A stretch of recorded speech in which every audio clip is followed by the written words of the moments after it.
چاہیے. ارے جب مشرک کی بات مان کر چاند کا اعتبار کرنا جائز نہیں ہے تو مشرک کی بات مان کر کے مذہب کو ماننا کیسے جائز ہو سکتا ہے اور مذہب کا قیام کیسے جائز ہو سکتا ہے؟ تو یہ تقلید کرنے والے کو کالی کی پوجا کرنے والا جیسا مشرک کہتے ہیں اور امام بخاری کو سر پر لے کر چلتے ہیں. ہم پوچھتے ہیں کہ امام بخاری مقلد تھے یا غیر مقلد؟ تو جب اب یہ بات میں اپنی طرف سے نہیں کہوں گا، یہ بات اپنی طرف سے نہیں کہوں گا، انہی کی کتاب سے آپ سماعت کر لیں.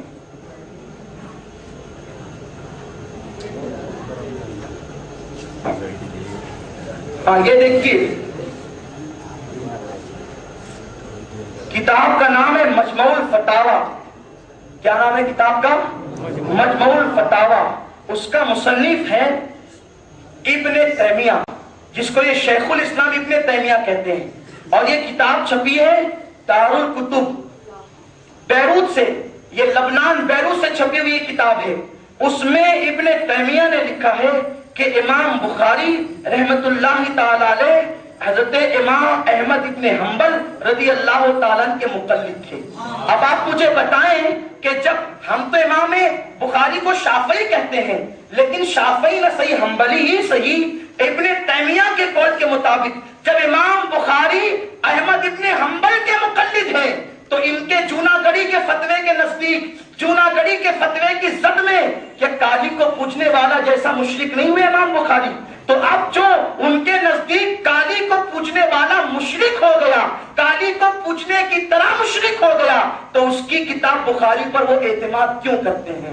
تو جب مشرک کی کتاب پر اعتماد کرنا جائز ہے، امام بخاری مقلد، امام مسلم مقلد، امام ابو داؤد مقلد، امام نسائی مقلد، امام ترمذی مقلد، یہ سب مقلد ہیں، تو پھر جن کی کتابوں پر تم اعتماد کرتے ہو وہ تو تمہارے فتوے کی زد میں مشرک ہو گئے. اب تم مشرک کو رحم اللہ کہتے ہو، رحمت اللہ علیہ کہتے ہو، تو تم ایمان والے کیسے ہو گئے؟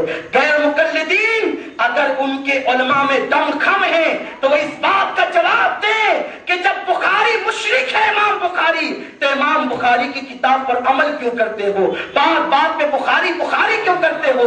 تمہارے لیے تو صرف ایک ہی کتاب ہونی چاہیے جس کو قرآن مقدس کہتے ہیں، کیونکہ قرآن ایسے کی کتاب ہے جو کسی کا مقلد نہیں ہے. قرآن ایسے کی کتاب ہے جو کسی کا مقلد نہیں ہے، اور وہ خدا کی ذات ہے، وہ وحدہ لا شریک کی ذات ہے. تو اب ہم تمہیں چیلنج کرتے ہیں، اگر تم قرآن کے عامل ہو تو صرف 2 رکعت نماز قرآن کی روشنی میں پڑھ کر کے دکھا دو، ہم بھی غیر مقلد ہو جائیں گے، ہم بھی غیر مقلد ہو جائیں گے. 2 رکعت نماز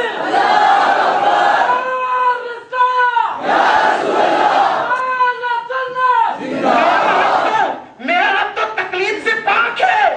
ارے سارے ائمہ جس کے بندے ہیں وہ کس کی تقلید کرے گا؟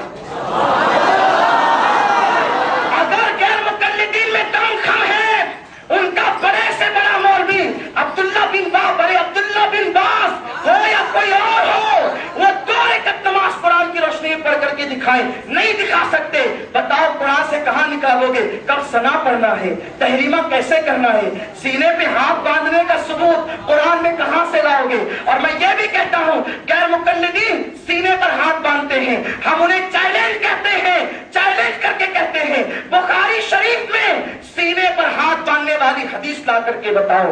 جب سینے پر ہاتھ باندھنے والی حدیث بخاری میں نہیں ہے، نہیں بتا سکتے، تو قوم کو گمراہ کیوں کرتے ہو؟ ارے سینے پر حدیث، سینے پر ہاتھ عورتیں باندھتی ہیں. اتنا شوق ہے تمہیں ان سے مشابہت کا؟ آقا نے عورتوں کی طرح جوتا پہننے والے پہ لعنت کی، آقا نے عورتوں کی طرح کپڑا پہننے والے پہ لعنت کی، تم عورتوں کی طرح نماز پڑھتے ہو. آقا علیہ السلام نے عورتوں سے مشابہت کرنے والوں پہ لعنت کی. تو لگتا ہے ان حضرات کو زیادہ ہی دلچسپی ہے اس طرف سے. بہرحال ہر ایک کا اپنا اپنا ذوق ہے. اب میں آپ کو یہ بتاؤں کہ اہل حدیث مسلک کی حقیقت کیا ہے. بیٹھ جائے نا، بیٹھ تشریف رکھیں آپ. تو آپ لوگ بس تھوڑی دیر آپ لوگ توجہ فرما لیں، آواز نہ نکالیں. دیکھیے وقت تو برباد ہوگا، ٹائم برباد ہوگا. آپ لوگ میری بات توجہ سے. اب یہ اہل حدیث جو مسلک ہے یہ کیا کہتے ہیں؟ ہم حدیث پر عمل کرتے ہیں، ہم حدیث پر. اب یہ ان کی کتابیں ہیں، سب سے پہلے ان کی کتاب ہے فقہ الحدیث، اس کی جلد نمبر 1 ہے، صفحہ نمبر 82 ہے۔ آپ سے میں پوچھتا ہوں، آپ میں کتنے لوگ ہیں جو کھڑے ہو کر پیشاب کرتے ہیں؟ جو لوگ کھڑے ہو کر پیشاب کرتے ہیں ذرا وہ ہاتھ اٹھائیں۔ ہے کوئی؟ نہیں۔ کوئی ہوگا بھی تو ہاتھ نہیں اٹھائے گا، کیونکہ جانتے ہیں کہ کھڑے ہو کے پیشاب کرنا یہ انسان کا طریقہ نہیں ہے، بلا عذر شرعی۔ میری بات سے توجہ کریں، آپ غور کریں، بات کو کوئی میری کاٹ پیٹ کے پیش کرے تو پھر میں ذمہ دار نہیں۔ بلا عذر شرعی کھڑے ہو کر پیشاب کرنے والا انسان نہیں ہو سکتا، بلکہ کھڑے ہو کے پیشاب کرنا کس کا طریقہ ہے؟ جانوروں کا۔ آپ سے بتاتا ہوں، سب بیٹھ کے پیشاب کرتے ہیں، ہے نا؟ اور اس بات کو اب مشرکین یعنی ہندو اور دیگر مذاہب کے لوگ بھی مان چکے ہیں کہ بیٹھ کر پیشاب کرنا چاہیے، کیونکہ بیٹھ کر پیشاب کرنے کا فائدہ یہ ہوتا ہے، اس کا جو سائنٹیفک اثر ہے وہ یہ ہے کہ جب آدمی بیٹھ کر پیشاب کرتا ہے تو جو پیشاب کی جھلی ہے وہ بیٹھنے کی وجہ سے مکمل پلٹ جاتی ہے، اور پلٹتی ہے تو پیشاب کا ایک ایک قطرہ نکل جاتا ہے، اور پھر انسان کو جو ہے وہ فراغت ہوتی ہے اور انسان کو راحت ملتی ہے۔ مگر انسان اگر کھڑے ہو کر پیشاب کرے تو پیشاب کی جو جھلی ہے وہ مکمل پلٹ نہیں پاتی۔ نتیجہ یہ ہوتا ہے کہ کھڑے ہو کر پیشاب کرنے کے بعد اگر کوئی چل دیا تو راستے میں ایک آدھ قطرہ جو ہے وہ باہر آنے کا خوف ہوتا ہے، اندیشہ ہوتا ہے۔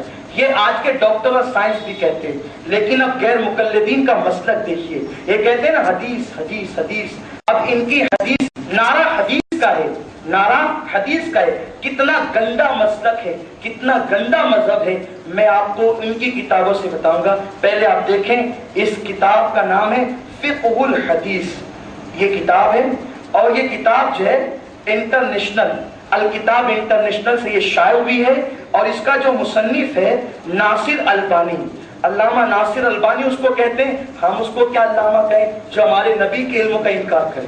خدا کی قسم علامہ ہوتا تو نبی کے علم کا انکار نہ کرتا، تو جس نے نبی کے علم کا انکار کیا وہ علامہ نہیں ہو سکتا۔ تو یہ البانی کی یہ کتاب ہے، دیکھ رہے ہیں، فقہ الحدیث اس کا نام ہے۔ اب دیکھیے اس میں یہ لکھتا ہے، کیا لکھتا ہے سنیے، اس کا صفحہ نمبر 182 ہے، کتاب الطہارت ہے۔ اس میں لکھتا ہے کھڑے ہو کر پیشاب کرنا جائز ہے، کھڑے ہو کر پیشاب کرنا جائز ہے، بشرط یہ کہ اس کے چھینٹوں سے بچاؤ ممکن ہو، اور جن روایات میں کھڑے ہو کر پیشاب کرنے کی ممانعت ہے وہ تمام روایتیں ضعیف ہے۔ یہ حدیث کو ضعیف کہنے میں بہت آگے ہیں۔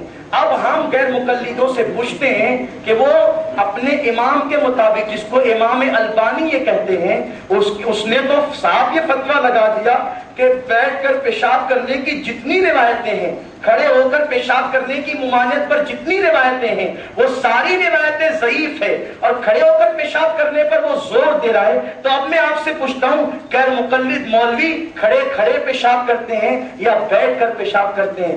اگر وہ بیٹھ کر پیشاب کرتے ہیں تب تو وہ ضعیف حدیث پر عمل کرتے ہیں، اور کھڑے ہو کر پیشاب پر عمل کرتے ہیں تو کھڑے ہو کر پیشاب کرنے والی احادیث سنت کے مطابق نہیں ہے۔ بخاری شریف میں ایک حدیث کھڑے ہو کر پیشاب کرنے پر آئی ہے، مگر وہ عذر کی بنیاد پر ہے، بلا عذر نہیں ہے۔ حضور صلی اللہ علیہ وسلم نے ساری زندگی بیٹھ کر استنجا فرمایا، اسی پر عمل صحابہ کا تھا، تابعین کا تھا، ائمہ کا تھا، مگر یہ آج نکلے ہیں اور کہتے ہیں کہ کھڑے ہو کر پیشاب کرنے کی حدیث پہ جو ممانعت والی حدیث ہے وہ سب ضعیف ہے۔ اور اسی کے اندر معاذ اللہ حضرت عائشہ صدیقہ رضی اللہ تعالیٰ عنہ کے بارے میں لکھا کہ حضرت عائشہ صدیقہ کے بیان کرتی ہے کہ حضور بیٹھ کر پیشاب کرتے تھے، تو یہ بات گھر کی ہے، حضور گھر میں بیٹھ کر کرتے تھے اور باہر کھڑے ہو کر کرتے تھے، اسی کے اندر اس نے یہ بات لکھی ہے۔ اب میں آپ سے پوچھتا ہوں، کیا رسول اللہ کے زمانے میں بھی آج کے زمانوں کی طرح طہارت خانے موجود تھے؟ ارے آدمی جب پیشاب اور پاخانہ کر کے نکلتا ہے تو وہ گھر ہی سے فریش ہو کر نکلتا ہے۔ یہ آج کا زمانہ ہے، مصروفیت کے زمانے میں بھی۔ اس میں اس کا صفحہ نمبر 184 ہے، اس نے لکھا ہے کہ حضرت عائشہ سے مروی ہے کہ حضور صلی اللہ علیہ وسلم جو ہے وہ بیٹھ کر گھر میں بیٹھ کر پیشاب کرتے تھے. اور ایک بات، اور اس کی دلیل میں کون سی حدیث لایا بتاؤں آپ کو؟ آئیے ذرا وہ حدیث بھی سن لیں، حالانکہ میں نہیں بیان کرنا چاہتا. عائشہ صدیقہ رضی اللہ تعالیٰ عنہ کو جتنا علم تھا اس کے مطابق انہوں نے بیان کیا، لیکن ان کو باہر کے معاملے کی اطلاع نہیں تھی. حالانکہ آقا علیہ السلام سفر کے علاوہ باہر استنجا کرنے کہاں جائیں گے؟ کبھی کبھار کوئی موقع ہوا ہوگا، لیکن آقا علیہ السلام تو گھر ہی سے فریش ہو کر باہر نکلتے تھے. مگر اب آپ دیکھیے آگے کی وہ بات بیان کرتا ہے، لکھتا ہے